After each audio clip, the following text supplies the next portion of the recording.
மன்னவா ஒரு கோயில் இந்த மாளிகை எதற்காக?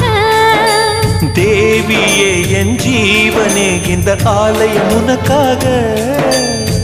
வானில் ஒரு புயல் மழை வந்தால் அழகே என்னை எங்கனம் காப்பாய். கண்ணே உன்னை என் கண்ணில் வைத்து இமைகள் எனும் கதவுகள் அடைப்பேன். நான் சத்தியம் செய்யவா? தொடு தொடுவெனவே வானவில் என்னை தூரத்தில் அழைக்கின்ற நேரம்.